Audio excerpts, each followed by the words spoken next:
Hello and welcome friends, स्वागत है आप सबका आपके अपने YouTube channel ACC practice channel में। आज हम करने वाले हैं इंडियन आर्मी सोल्जर क्लर्क का प्रैक्टिस पेपर। इस प्रैक्टिस पेपर में टोटल 50 क्वेश्चन होंगे, जिसमें से 5 क्वेश्चन जनरल नॉलेज के होंगे और 5 होंगे जनरल साइंस के और 5 होंगे आपके पास कंप्यूटर के और 10 क्वेश्चन होंगे मैथ्स के और 25 क्वेश्चन होंगे हमारे पास इंग्लिश के। तो जो पेपर का लेवल है वो थोड़ा सा हार्ड है, ठीक है। तो आपके अगर इस पेपर में 30 प्लस आप अगर सही करते हो तो आपका सिलेक्शन मैं लिख के बता रहा हूँ एकदम पक्का है। तो वीडियो को एंड तक लास्ट तक देखना बिना स्किप किए, ठीक है। किसी भी कोई भी वीडियो में डाउट रहता है तो कमेंट सेक्शन है, वहाँ पे आप जाके पूछ लेना। चलिए वीडियो शुरू करते हैं। हमारा पहला क्वेश्चन है दोस्तों, ICICI is the name of. ICICI क्या है? ऑप्शन ए में दिया हुआ है रासायनिक उद्योग, बी में दिया हुआ ब्यूरो, सी में दिया हुआ निगम और डी में दिया हुआ वित्तीय संस्था। तो जो ICICI है ये एक वित्तीय संस्था है, यानी कि फाइनेंशियल इंस्टीट्यूशन है, ठीक है। और इसकी फुल फॉर्म भी आपको जाननी जरूरी है। इसकी फुल फॉर्म होती है इंडस्ट्रियल क्रेडिट एंड इन्वेस्टमेंट, माफ कीजिए, industrial credit and investment corporation of India, ठीक है। अगले क्वेश्चन को चलते हैं। यह प्रश्न आपके पेपर में बहुत बार पूछा जा चुका है। The famous Dilwara temple are situated in. प्रसिद्ध दिलवाड़ा मंदिर कहाँ स्थित हैं? तो जो प्रसिद्ध दिलवाड़ा मंदिर हैं वो कहाँ स्थित हैं? वो है राजस्थान में, राजस्थान में। अगला प्रश्न देखिए हमारे पास है, who is the first Indian women to win Asian games gold in 400 metre run. Hindi में लिखा हुआ है, निम्न में से कौन सी पहली भारतीय महिला है जिसने एशियाई खेलों में 400 मीटर की दौड़ में स्वर्ण पदक जीता है? तो सबसे पहली महिला है जिसने 400 मीटर की दौड़ में स्वर्ण पदक यानी कि गोल्ड मेडल जीता है, तो वो है हमारे पास, हमारा बी ऑप्शन दिया हुआ कमलजीत संधू, ठीक है। कमलजीत संधू ने गोल्ड मेडल जीता था सबसे पहले, जो भारतीय महिला है, ठीक है, एशियाई खेलों में 400 मीटर दौड़ में। और उन्होंने रिकॉर्ड बनाया था उस टाइम 57.3 सेकंड का, ठीक है। 1970 की बात है ये, जब उन्होंने स्वर्ण पदक जीता था, 1970 की बात। अब आगे देखिए चौथा प्रश्न, FFC स्टैंड्स फॉर। FFC की फुल फॉर्म क्या है? तो जो FFC की फुल फॉर्म है वो है हमारे पास film finance corporation, film finance corporation. B option आपका सही आंसर हो जाएगा। जिन्होंने बी ऑप्शन टिक लगाया उनका सही आंसर हो जाएगा, ठीक है। अगला पांचवा प्रश्न देखिए, हमारे राष्ट्रीय ध्वज की चौड़ाई का अनुपात इसकी लंबाई के अनुपात का कितना है? तो जो चौड़ाई है, ठीक है, जो ब्रेथ होती है उसका जो हाइट के साथ कितना अनुपात है, जो हमारा तिरंगा है, नेशनल फ्लैग है, तो इसका सही आंसर हो जाएगा दोस्तों ए ऑप्शन 2:3, ठीक है। ए ऑप्शन आपका सही आंसर हो जाएगा। छठा ऑप्शन देखिए हमारे पास जनरल साइंस है, the metal use to recover copper from a solution of copper sulphate is. Copper को कॉपर सल्फेट से पुनः प्राप्त करने के लिए कौन सी धातु का प्रयोग किया जाता है? जब कॉपर सल्फेट होती है, ठीक है, तो उससे अगर हमें वापस में कॉपर प्राप्त करना होता है तो कौन सी धातु उसके साथ रिएक्ट कराते हैं कि हमें वापस कॉपर मिल जाए? तो इसका सही आंसर हो जाएगा हमारे पास आयरन। जब आयरन का यूज किया जाएगा कॉपर सल्फेट के साथ, कॉपर सल्फेट होता है CuSO4, तो इसके साथ जब आयरन का मिक्स होगा Fe का तो हमें कॉपर मिल जाएगा, ठीक है। वो कैसे मिल जाएगा? Fe है जो वो SO4 के साथ रिएक्ट कर जाता है, ये बन जाएगा FeSO4 यानी कि आयरन सल्फेट, और जो कॉपर हमारा अलग हो जाएगा, ठीक है। ये केमिकल रिएक्शन है। सो आयरन इसका सही आंसर हो जाएगा डी ऑप्शन। आगे देखिए सातवां प्रश्न, plants receive there nutrients mainly from. पौधे, पेड़ पौधे मुख्य रूप से अपना पोषक तत्व कहां से प्राप्त करते हैं? तो वो कहां से प्राप्त करते हैं? मुख्य रूप से मिट्टी से प्राप्त करते हैं, ठीक है। ए ऑप्शन इसका सही आंसर हो जाएगा। आगे देखिए, sound waves in air are. हवा में मिश्रित ध्वनि तरंगों को क्या कहते हैं? तो जो हवा में कंपाउंड वेव्स होती हैं तो उन्हें हम क्या कहते हैं? उन्हें हम कहते हैं longitudinal waves. Longitudinal waves, D option आपका सही आंसर हो जाएगा। आगे देखिए नौवां प्रश्न, निम्न में से पेंसिल में कौन सा तत्व उपयोग किया जाता है? Which of the following is used in pencils. तो इसका सही आंसर हो जाएगा बी ऑप्शन ग्रेफाइट। ग्रेफाइट का यूज होता है पेंसिल में। आगे देखिए 10वां प्रश्न,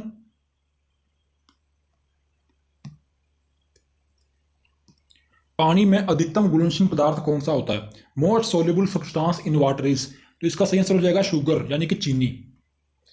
11वां प्रश्न देखिए, आइए हमारे पास मैथ आ गया है। तो जो मैथ का पार्ट है ये हार्ड है, ठीक है, हार्ड लेवल का है। तो इस लेवल के क्वेश्चन आपको आते हैं, तो इसीलिए ये एग्जाम में मैंने डाले, ठीक है। तो ध्यान से देखिए हमारा 11वां प्रश्न देखिए, the cost price of 20 article is the same as selling price of x articles. यदि किन्हीं 20 वस्तुओं का मूल्य बराबर है एक्स के, ठीक है, तो जो 20 वस्तुएं हैं उसका जो कॉस्ट प्राइस है वो किसके बराबर है, एक्स वस्तुओं के कॉस्ट प्राइस के, ठीक है, माफ कीजिए एक्स वस्तुओं के सेल प्राइस। उसका कहना है जो 20 वस्तुएं हैं जो उनका जो बिक्री मूल्य है वो माफ कीजिए जो खरीद मूल्य है, ठीक है, कॉस्ट प्राइस है 20 आर्टिकल का, वो किसके बराबर है, एक्स आर्टिकल के बराबर है, एक्स आर्टिकल की बिक्री मूल्य के बराबर है। उन्होंने बोला अगर 25% हमें क्या होता है, लाभ होता है, तो क्या होगा, एक्स की वैल्यू क्या होगी, ठीक है, ये हमसे पूछा गया। सबसे पहले आपको क्या करना है, मान लीजिए कि जो कॉस्ट प्राइस है, जो खरीद मूल्य है एक आर्टिकल का, वो हमारे पास कितना है, 1 रुपया, ठीक है, और कॉस्ट प्राइस ऐसे ही 20 आर्टिकल का कितना हो जाएगा, 20 रुपये, ठीक है, ठीक है, और ये किसके बराबर हो जाएगा, selling price of x article, यानी कि हमें दिया हुआ है जो 20 आर्टिकल है उसका जो खरीद मूल्य है वो किसके बराबर है, ये बिक्री मूल्य एक्स आर्टिकल के बिक्री मूल्य के बराबर है, ठीक है। तो इसका फॉर्मूला होता है, मैं आपको बताता हूँ, प्रॉफिट इज इक्वल टू जो हमारे पास सेलिंग प्राइस है जो हमने बेची है उसको माइनस कर देना है कॉस्ट प्राइस में, खरीद मूल्य में, और बटा खरीद मूल्य गुना 100, ठीक है। इसमें हम वैल्यू भर देंगे सेलिंग प्राइस की। सेलिंग प्राइस हमारे पास कितना हुआ है, ये वाला 20 वस्तुओं का मूल्य, ये हमारे पास 20 है। फिर हमारे पास कॉस्ट प्राइस कितना है, कॉस्ट प्राइस हमारे पास है दोस्तों, हमें पता करना है, ठीक है, और कॉस्ट प्राइस नीचे भी एक्स लिख लीजिए, गुना 100, और प्रॉफिट हमारे पास कितना था 25, ये 25 से 100 कट गया तो हमारे पास आ गया 4, तो ये हमारे पास आ जाएगा 24 इंटू, माफ कीजिए 20 इंटू 4 हमारे पास आ जाएगा 80 माइनस 4x, और इधर भी हमारे पास कितना था x, ये वाला जो x है ये नीचे इधर था और यहां से जाके इधर आ गया, ठीक है, तो हमारे पास कितना आ जाएगा, ये 4x माइनस का इधर जाके प्लस हो जाएगा, तो ये हो जाएगा 5x, तो इधर आ जाएगा 80, और x की वैल्यू यहां से निकल आएगी, x इज इक्वल टू 80/5, जो हमारे पास आ जाएगा 16 में दिया हुआ है ए ऑप्शन में। हमें दिया हुआ है a fruit seller had some apples, तो उसने 40% एप्पल क्या है बेच दिए हैं, और उसके पास अभी 420 एप्पल बचे हुए हैं, ठीक है, तो एक फल विक्रेता के पास कुछ सेब थे, उसने 40% सेब बेच दिए, फिर भी उसके पास 420 सेब बच जाते हैं, तो फल विक्रेता के पास कितने कुल सेब थे, उन्होंने बोला कि 420 सेब बच जाते हैं, 40% सेब उसने बेच दिए, पता लग रहा है कि यानी कि 60% सेब अभी बाकी हैं, तो 60% सेब किसके बराबर हैं, यह है 420 के बराबर है, ठीक है। अब यहाँ से 420 हमें सेब दिए हुए हैं, और 420 का 10% कितना होगा, वो होगा हमारे पास 70 सेब, ठीक है, क्योंकि 70 को 6 से गुणा करेंगे तो हमारे पास 420 आता है।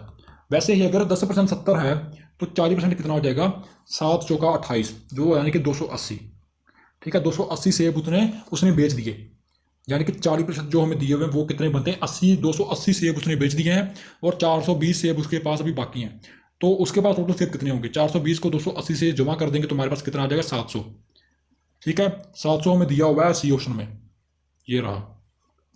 आगे देखिए, ये हमें इक्वेशन दी हुई है, यदि 2954 को 14.5 से भाग किया जाता है तो वो किसके बराबर होता है, 172 के, तो 29.94 बटा 1.45 का मान क्या होगा, तो यहाँ पे देखिए इसका मान हमें पता करना है, और ये वाला जो रकम है ये किसके बराबर है, 172 के, यानी कि 2994 बटा 14.5 172 दिया हुआ है। तो हम क्या करेंगे, जो ये वाली रकम है ये वाली, इससे हम क्या कर लेंगे, इसको हम ऐसी रकम बना लेंगे ऐसी, और जहाँ इसकी वैल्यू भर देंगे जो किसके बराबर आ जाएगा, 172 के, ठीक है। ऐसे करते हैं, हमारे पास ये इक्वेशन दी हुई है, इसे कर लेते हैं 2994, ठीक है, पॉइंट है जहाँ पे, बटा 1.45, तो 29 का आ जाएगा 299.4 बटा 1.45 गुना, और नीचे 1/10 आ जाएगा, ठीक है, ये हमारे पास आ गया 1/10। और हमें रकम कौन सी बनानी है, ये वाली रकम को कैसे बनाना है, 2954 बनाना है, ये पॉइंट हटाना है, और नीचे क्या बनाना है, 14.5, 14.5 बनाने के लिए इसका एक पॉइंट भी इधर ले आएंगे और इसका एक पॉइंट भी इधर ले आएंगे, हमारे पास क्या आ जाएगा 229, ठीक है, 254 बटा 100, ठीक है, गुना, ये हमारे पास नीचे था 145, ठीक है, तो ये 14.5 चाहिए था हमें, 14.5 कर लीजिए, और ऊपर 10 आ जाएगा, ठीक है, 0 से 0 कट गया और नीचे 10 बच गया, तो ये हमारे पास कितना आ जाएगा 2954/14.5 गुना 1/10। ये हमारे पास रकम आ गई। अब इस रकम की वैल्यू हमें पता है, वो कितनी है 172। इस रकम में हम 172 भर देंगे, ठीक है, भर दीजिए 172 गुना 1/10, तो वो हमारे पास आ जाएगा 17.2। 17.2 हमें दिया हुआ है बी ऑप्शन में, ठीक है, 17.2 बी ऑप्शन हमारा करेक्ट आंसर हो जाएगा। आगे देखिए, the percentage increase in the area of a rectangle if each of its sides are increased by 20%। किसी आयत के क्षेत्रफल की प्रतिशत वृद्धि कितनी होगी।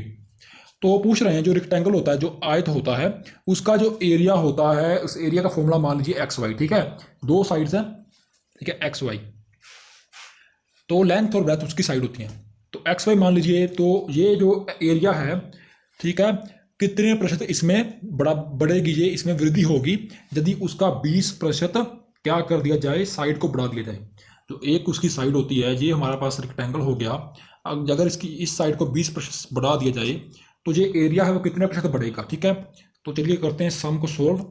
मान लीजिए लेंथ एंड ब्रेथ कितनी है, एक्स एंड वाई, ठीक है, और जो एरिया ऑफ रेक्टेंगल वो कितना हो जाएगा एक्स इंटू वाई, यानी कि एक्स वाई। अब उन्होंने बोला है इंक्रीज लेंथ कितनी हो जाएगी, क्योंकि 20% बढ़ा दिया है, 20% बढ़ा देंगे, तो अगर पहले एक्स है, ठीक है, पहले मान लीजिए एक है, अगर इसके आगे एक लगा लेंगे और इसके आगे भी एक लगा लेंगे तो हमारे पास कितना आ जाएगा एक्स वाई ही आएगा, ठीक है। अगर इसमें भी 20% बढ़ जाएगा और इसमें 20% बढ़ जाएगा तो हमारे पास कितना आ जाएगा, ठीक है। हमारे पास ये दोनों साइड्स हैं, इसमें 20% पहले एक था, एक एक्स प्लस 20%, एक का 20% कितना होता है 0.2, और वाई का होता है एक वाई प्लस 0.2 वाई, दोनों में 20% बढ़ गया और इसमें आ जाएगा 1.2 आ जाएगा, ठीक है, 1.2x और इसका आ जाएगा 1.2y, 1.2x और 1.2y हमारे पास कितना आ जाएगा 1.44xy, ठीक है। और पहले कितना था, पहले हमारे पास था 1 इंटू एक्स वाई और उससे कितना बड़ा है 0.44, जो कि एक का कितना हिस्सा है 44%। समझ आ गया। इसका मतलब यह है कि पहले हमारे पास क्षेत्रफल था 1 इंटू एक्स वाई, 1 हमें वैसे आपको समझाने के लिए लगा लिया, और बाद में हमारे पास आ गया 0.44, इसमें प्लस हो गया तो हमारे पास आ गया 1.44, तो हमारे पास क्षेत्रफल कितना आ जाएगा 1.44, तो इसमें कितना बड़ा है 44% बढ़ जाएगा, तो हमारा करेक्ट आंसर हो जाएगा दोस्तों बी ऑप्शन। अगला प्रश्न देखिए, कोई ट्रेन है, हिंदी में पढ़ते हैं इसको, एक ट्रेन है जो वो रेलवे स्टेशन के प्लेटफॉर्म से 36 सेकंड में गुजरती है, 36 सेकंड में गुजरती है, और प्लेटफॉर्म पर खड़े एक व्यक्ति से 20 सेकंड में गुजरती है। जो प्लेटफॉर्म पर एक व्यक्ति खड़ा है उस पे 20 सेकंड से गुजरती है, मान लीजिए कोई पोल ही है तो वहां से 20 सेकंड से गुजरती है, तो क्या कहता है यदि ट्रेन की स्पीड कितनी है 54 किलोमीटर पर हॉर है, प्रति घंटा है, तो उस प्लेटफॉर्म की लंबाई कितनी होगी। प्लेटफॉर्म की लंबाई यानी कि डिस्टेंस हमें पता करना है, ठीक है। डिस्टेंस आपको पता है, formula distance is equal to speed upon time, ठीक है, माफ कीजिए, इसका फॉर्मूला होता है distance is equal to speed into time, speed into time, ठीक है। तो ये देखिए, अगर है हमारे पास 15 सेकंड, सबसे पहले तो स्टेटमेंट को समझ लेते हैं। कोई रेलवे स्टेशन है, ठीक है, उसका प्लेटफॉर्म से 36 सेकंड में गुजरती है, 36 सेकंड में गुजरती है जो ट्रेन है, और प्लेटफॉर्म पर अगर व्यक्ति खड़ा है, कोई ये प्लेटफॉर्म है, अगर इस पे कोई एक व्यक्ति खड़ा है तो इसको 20 सेकंड में काटती है, ठीक है। तो यदि ट्रेन की स्पीड 54 किलोमीटर यानी कि 54 किलोमीटर प्रति घंटा है तो हमें प्लेटफॉर्म की लंबाई पता करनी है, लंबाई, ठीक है।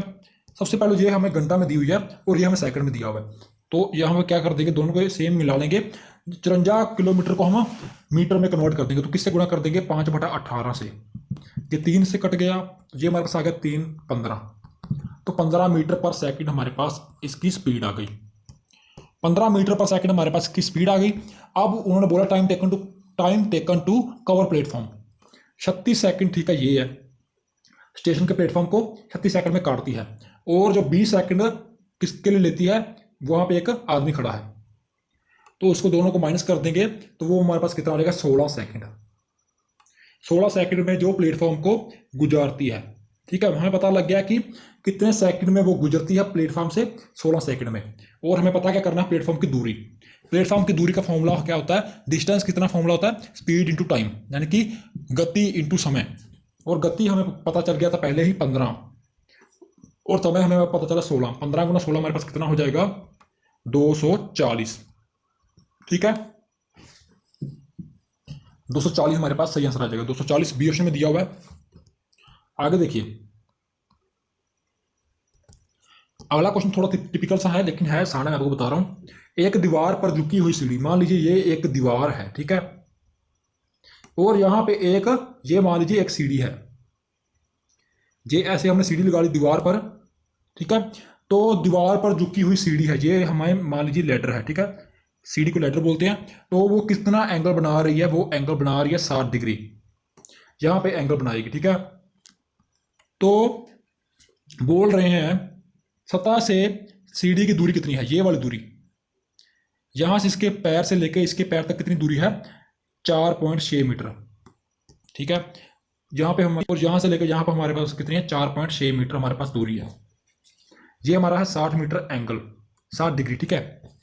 तो यहाँ पे हम किसका प्रयोग करते हैं, हमेशा कोस का। हमें ये दी हुई है, ठीक है, ये हमें दी हुई है बेस, ये हमारे पास परपेंडिकुलर होता है और ये हमारे पास होता है हाइपोटेन्यूज, ठीक है। तो कोस का फॉर्मूला क्या होता है, BC अपॉन AC, यानी कि BC मान लीजिए A, ये हमारे पास हो गया B, और ये हमारे पास होगा C, ठीक है। BC हमारे पास क्या होता है, बेस, और AC हमारे पास होता है परपेंडिकुलर। कोस क्या होता है, बेस अपॉन परपेंडिकुलर, ठीक है। तो कोस हमारे पास कितना है, 60 डिग्री, कितना है, बेस अपॉन, माफ कीजिए, कोस हमारे पास होता है बेस अपॉन हाइपोटेन्यूज। पीछे मैं गलत बोल गया, उसके लिए माफी चाहता हूं। कोस हमारे पास होता है बेस अपॉन हाइपोटेन्यूज। हाइपोटेन्यूज क्या होता है, दोबारा समझा देता हूं आपको। ये हमारे पास होगी दीवार, ये हमारे पास होगा सीढ़ी, और ये हमारे पास होगा इसका डिस्टेंस नीचे से, ये हमारे पास होगा हाइपोटेन्यूज। यहाँ पे A ले लीजिए, यहाँ पे C और यहाँ पे B, ठीक है। ये हमारे पास पेंडिकुलर होगा, ये हमारा बेस हो गया। कोस किसके इक्वल होता है, B अपॉन H, और यहाँ पे B की हमें वैल्यू पता है कितनी है, 4.6। H की वैल्यू हमें नहीं पता है, वो हम ज्ञात कर लेंगे और हमारा एंगल निकल के आ जाएगा, ठीक है। कोस 60 डिग्री हमारे पास कितना आ जाएगा, हमें, मैंने आपको बताया बेस अपॉन हाइपोटेन्यूज। BC की वैल्यू हमारे पास कितनी है, 4.6, और AC की वैल्यू हमें पता करनी है, ठीक है। कोस 60 डिग्री किसके बराबर होता है, ये होता है 1/2 के, और 4.6 वैसे लिख लीजिए, AC आ जाएगा, ठीक है। और ये हमारे पास निकल के क्या आ जाएगा, 4.6 इधर जाकर गुना हो जाएगा 2 से, और ये इधर आ जाएगा AC में पता करना है हाइपोटेन्यूज, कितना आ जाएगा, 9.2 मीटर, ठीक है। 9.2 हमारे पास, तो ये वाला जो इधर का वाला हाइपोटेन्यूज था जिससे हम पता करना था, ठीक है, सीढ़ी की लंबाई पता करनी थी ये वाली, तो कितनी आ गई, B ऑप्शन, 9.2 मीटर।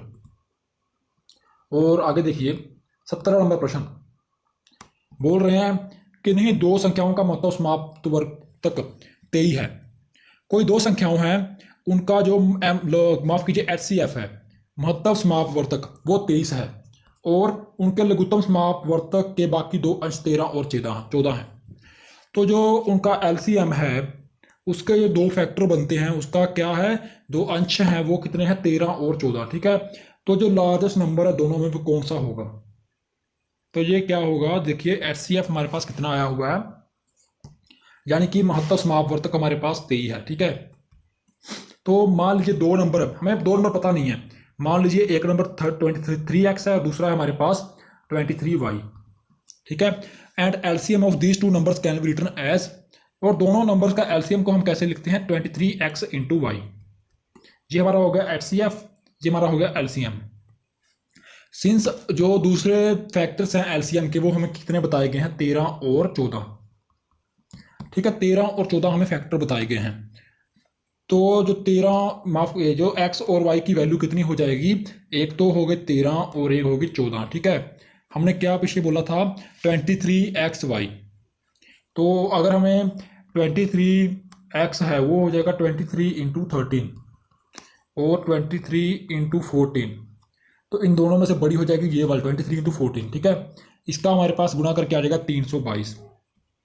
322 सही आंसर हो जाएगा, क्योंकि 14 बड़ी संख्या है, तो जब 23 वाई में हम उसे पुट करेंगे तो हमारे पास क्या आ जाएगा, 300 वाई हमारा करेक्ट आंसर आ जाएगा।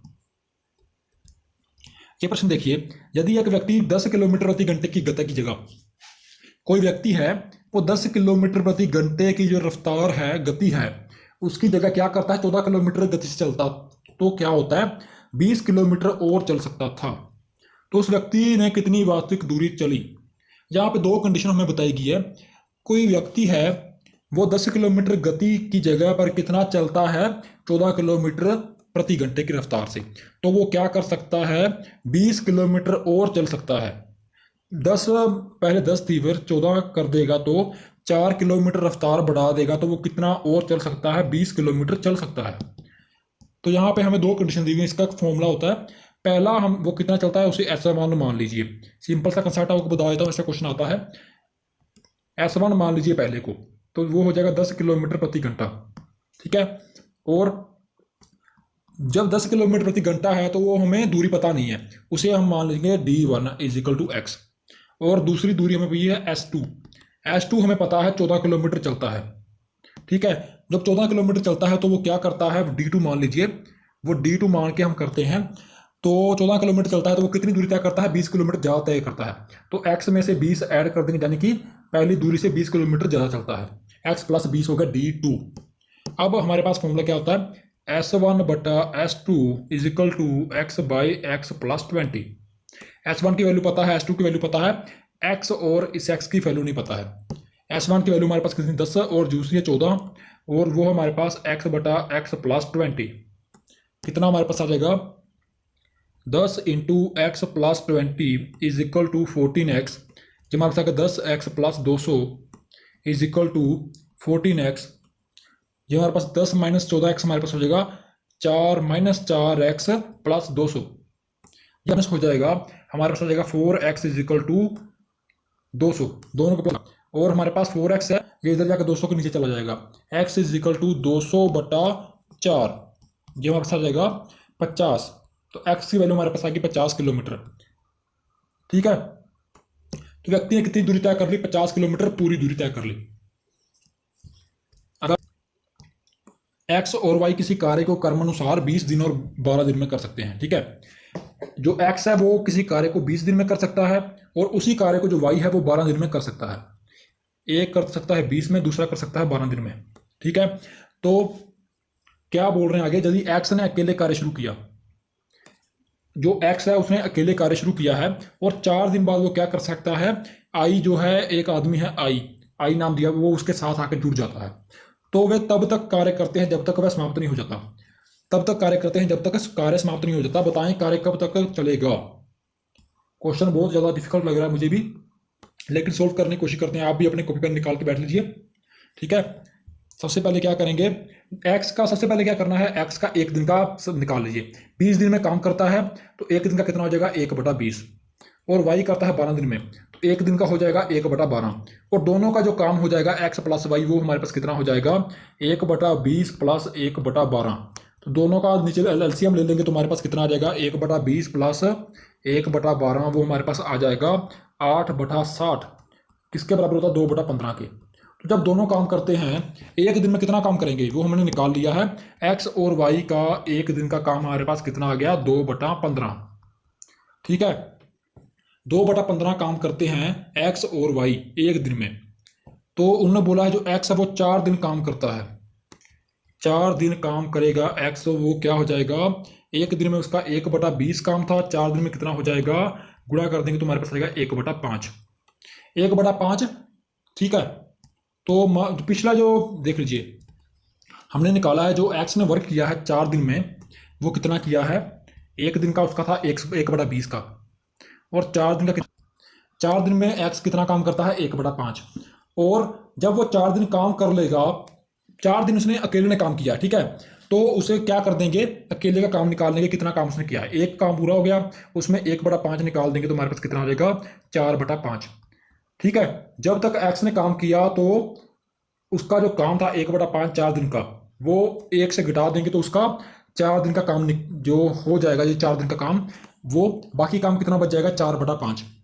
x का काम हो जो किसने किया, 1/5, और जो बाकी काम बचा है वो कितना बच गया, 4/5, क्योंकि जब आई है, जो आई आदमी है उसने ज्वाइन किया तो दोनों कार्य साथ में करेंगे, लेकिन उससे पहले एक्स ने 1/5 काम किया, लेकिन जो बाकी कार्य बचा है उसे पूरे कार्य में माइनस कर देंगे। ठीक है, तो हमारे पास कितना आ जाएगा बाकी कार्य, 4/5। 4/5 कार्य हमारे पास बच जाता है। ठीक है, तो 4/5 जो कार्य है वो कितने दिन में करेंगे, एक्स और वाई कितने दिन में करेंगे, हमारे पास कितना आ जाएगा, एक था 4/5, और जो दोनों काम करते हैं एक्स और वाई हमने निकाला था, x plus y is equal to 2/15, तो इसे इसके साथ डिवाइड कर देंगे, हमारे पास 15 इधर जाकर उल्ट जाएगा, 15/2 आ जाएगा, 2 का 2 4 आ गया, 5 दिया 15, 5 2 3 2 गुना 3 हमारे पास कितना आ जाएगा, 6। तो दोनों कितने दिनों में काम करेंगे, 6 दिन में। ठीक है, दोनों कितने दिन में काम करेंगे, 6 दिन में। ठीक है, तो उन्होंने बोला है कार्य कब तक चलेगा, कब तक कार्य चलेगा, 6 दिन में दोनों ने काम कर लिया, एक्स और वाई ने, और जो पहले जो 4 दिन काम किया था एक्स ने वो कहाँ जाएगा, वो भी इसमें ऐड कर देंगे, टोटल कार्य हमारे पास आ जाएगा।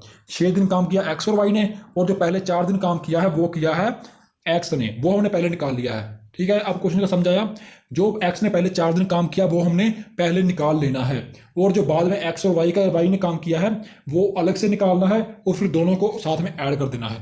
तो 6 दिन दोनों ने लिए एक्स और वाई ने, और 4 दिन एक्स ने लिए, तो पूरा समय कितना लग गया, 10 दिन।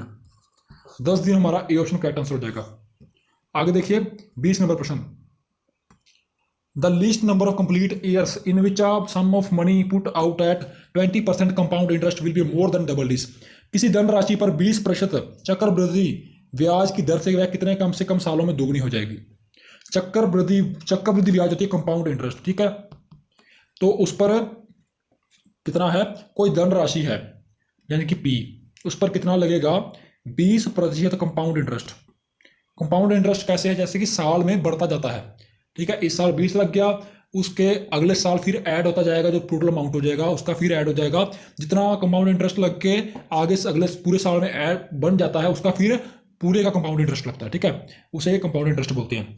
कि वह कितने से कम सालों में दोगुनी हो जाएगी। उन्होंने बोला कितने सालों में दोगुनी हो जाएगी, दोगुनी पूछा है, हमें फॉर्मूला पता है कंपाउंड इंटरेस्ट का। कंपाउंड इंटरेस्ट का फॉर्मूला देखिए क्या होता है, तो ये हमारे पास हो गया मूलधन, और ये हमारे पास हो गया रेट जो दर होती है, और नीचे ऊपर हमारे पास हो गया एन, एन यानी कितने साल लगेंगे, ये हमारे पास हो गया कंपाउंड इंटरेस्ट का फॉर्मूला। ठीक है, उन्होंने बोला कितने कम से कम कितने सालों में दोगुनी हो जाएगी, ये पता करना है कितने सालों में दोगुनी हो जाएगी। तो इससे क्या लेके चलना है,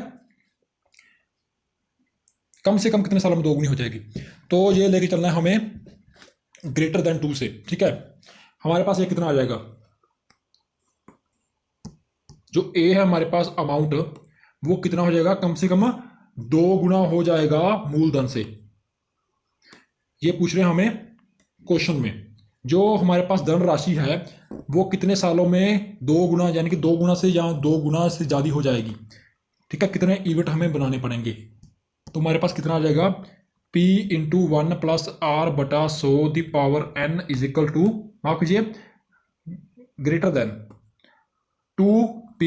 ठीक है, 2P से, ठीक है, कितने की दुगनी करनी है। ठीक है, कम सालों में दुगनी हो जाएगी, तो वो हमारे पास क्या आ जाएगा, P से P कट गया, और 1 प्लस आर बटा 100 एन के हमारे पास क्या आ जाएगा, एन तो हमें साल में दिए नहीं है, तो आर दिया हुआ है, आर में हम क्या कर देंगे 20%, 1 प्लस 20/100 और हमारे पास क्या आ गया 2। ठीक है, सोल्व करके हमारे पास क्या आ जाएगा 6/5 ग्रेटर देन 2। ठीक है, अब ये हमारे पास आ गया, 2 से हमें बड़ी क्यों ली है, क्यों लिया, इसीलिए लिया क्योंकि उन्होंने बोला है कम से कम कितने सालों में दोगुनी हो जाएगी, कितने साल हमें चाहिए कि उसे दोगुनी कर दिए। ठीक है, तो मान लीजिए 6/5 है, देखिए 6/5 की पावर हमारे पास n है। मान लीजिए एक पहला साल है कंपाउंड इंटरेस्ट का, तो इसमें n में 1 भर देंगे तो हमारे पास कितना आएगा 6/5। ये कितना है, 2 से छोटा है, उन्होंने दोगुनी बोली है, 2 गुनी से छोटी है। ठीक है, 6/5 1 पॉइंट कुछ है, 1 पॉइंट लगभग कुछ है, तो ये 2 से छोटी है, तो 1 साल में नहीं होगी।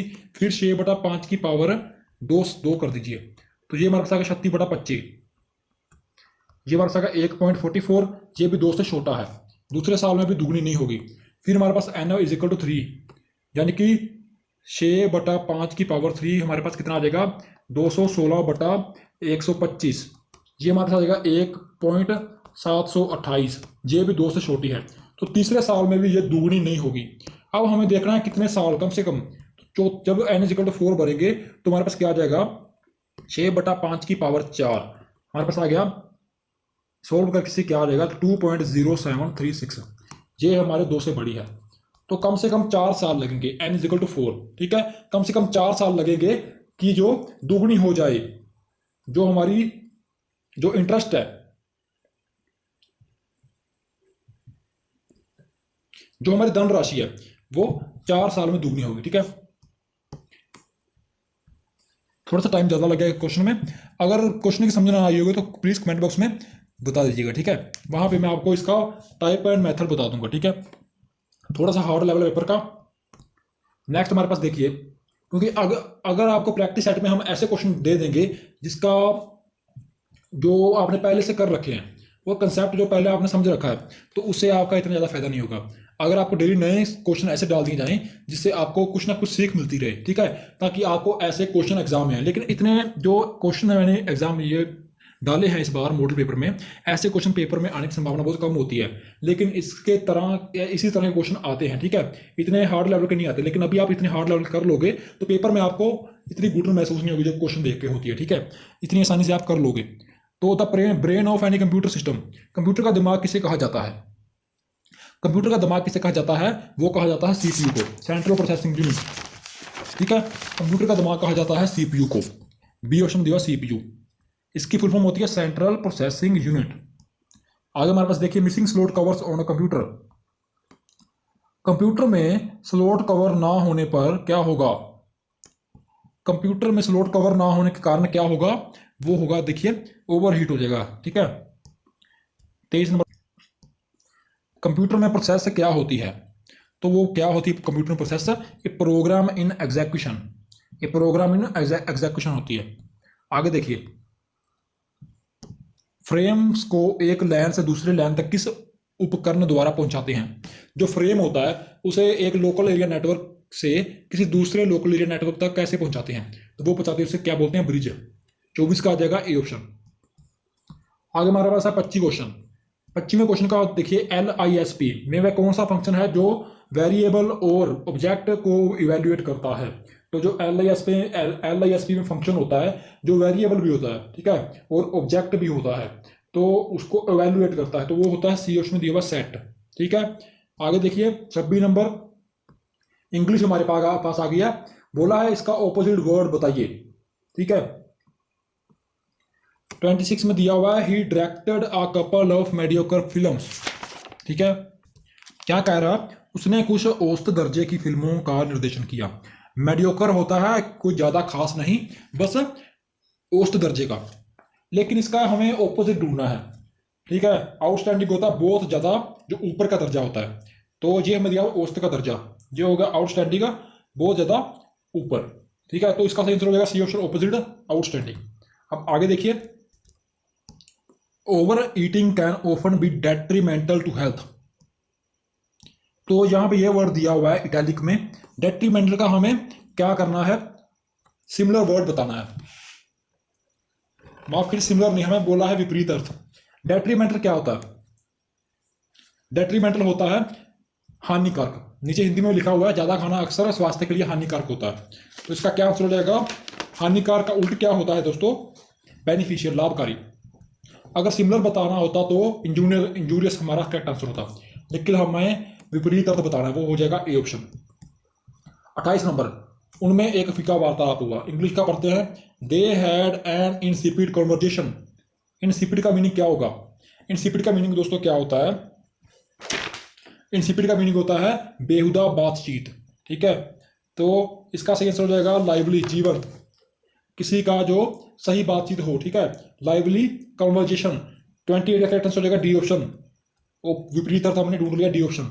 आगे देखिए, प्रेपोजिशन हमें डालनी है इसमें, I have no objection dash your living here, I have no objection to, मुझे कोई भी शंका नहीं है तुम्हारे यहां रहने से, तो से की जगह पे क्या आएगा, टू, तो यहां पे करेक्ट प्रेपोजिशन क्या फॉर्म बनती है, to. He is junior dash all is college wish, तो he is junior to, he is senior to, junior के साथ टू लगता है, सीनियर के साथ टू लगता है, तो 30 का हमारे पास क्या आ जाएगा, डी ऑप्शन टू।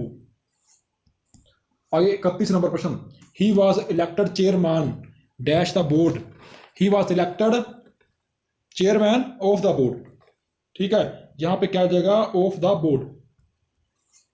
32 नंबर प्रश्न, we take delight dash hunting, we take delight in hunting, यह हम क्या बोल रहा है, हम शिकार करना पसंद करते हैं, ठीक है, हम शिकार में आनंद लेते हैं, शिकार में आनंद लेते हैं, ठीक है, शिकार में आनंद लेते हैं, तो में का हो जाएगा इन, 32 का करेक्ट आंसर हो जाएगा सी ऑप्शन, इन। आगे देखिए 33 question, would you return the paper dash tomorrow, तो यहाँ पे क्या हो जाएगा करेक्ट आंसर, बाय, क्या आप पेपर को कल तक लौटा दोगे, ठीक है, बाय आ जाएगा यहाँ पे बाय। 33 का करेक्ट आंसर हो जाएगा B option.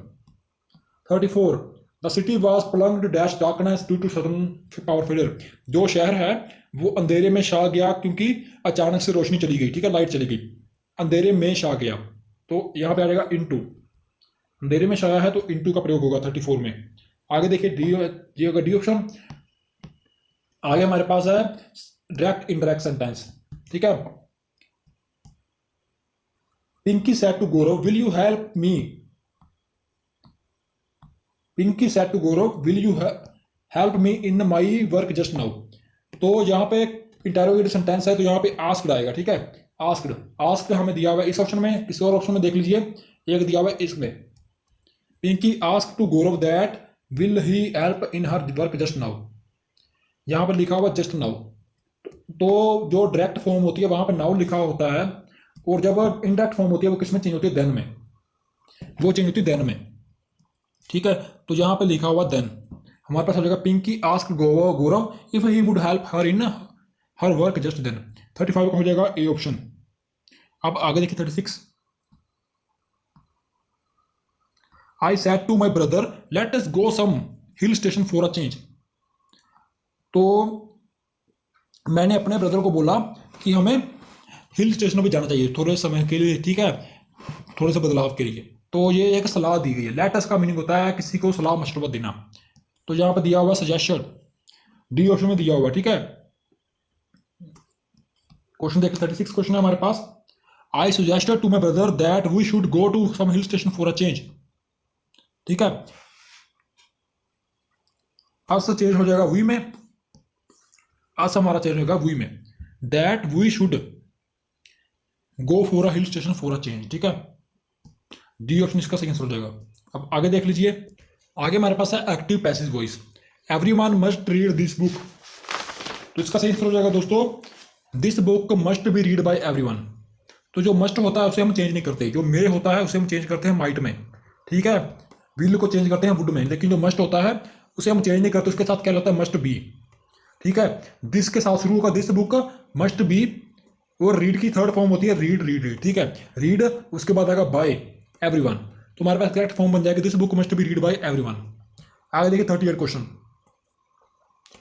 She begins her day with the cup of coffee, ठीक है, तो यहाँ पे जो डे है ये सब्जेक्ट के रूप में चेंज हो जाएगा, ठीक है, यहाँ पे 38 क्वेश्चन का हमारे पास कहाँ शुरू हो जाएगा, हर डे से, her day is begun with the cup of coffee, यहाँ पे पहले ऑप्शन में दिया हुआ बीइंग, तो जो बीइंग है ये कब यूज होता है, जब एक्टिव वॉइस में क्या दिया हो, एक्टिव वॉइस में आईएनजी दिया हो, वर्ब के साथ आईएनजी, जैसे कि रनिंग, इनिंग्स, ठीक है, रनिंग दिया हो, आईएनजी दिया हो वर्ब के पीछे, तो अब बीइंग का यूज होता है, प्रेजेंट कॉन्टिन्यूस टेंस, ठीक है, लेकिन यहाँ पे क्या हुआ है, she begins her day with a cup of coffee, तो यहाँ पे बिगिंस दिया हुआ है, तो यहाँ पे आ जाएगा her day is begin with the cup of coffee, B option इसका सही आंसर हो जाएगा, लेकिन यहाँ पे लिखा है cup of coffee is beginning her day, ये नहीं आएगा और ये भी नहीं आएगा, करेक्ट आंसर हो जाएगा हमारे पास बी ऑप्शन।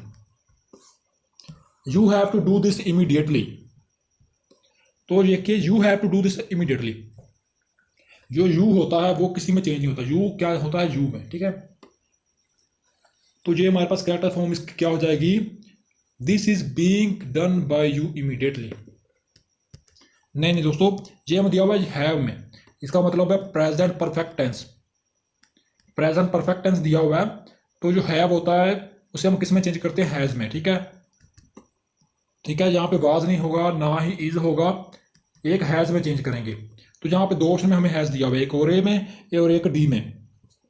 दोनों को चेक कर लेते हैं। This has been done by you immediately.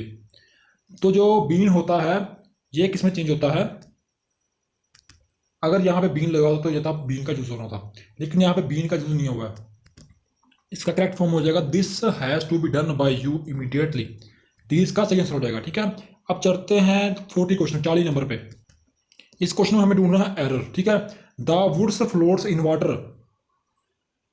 ठीक है, तो यहाँ पे हमें एरर ढूंढना है। तो यहाँ पे जो आर्टिकल यूज किया हुआ द वुड्स, तो वुड्स के आगे द आर्टिकल का यूज नहीं होगा। ठीक है, जहां पे 40 का करेक्ट आंसर हो जाएगा ए ऑप्शन, द यहाँ पे यूज नहीं होगा। आगे देखिए 41 क्वेश्चन।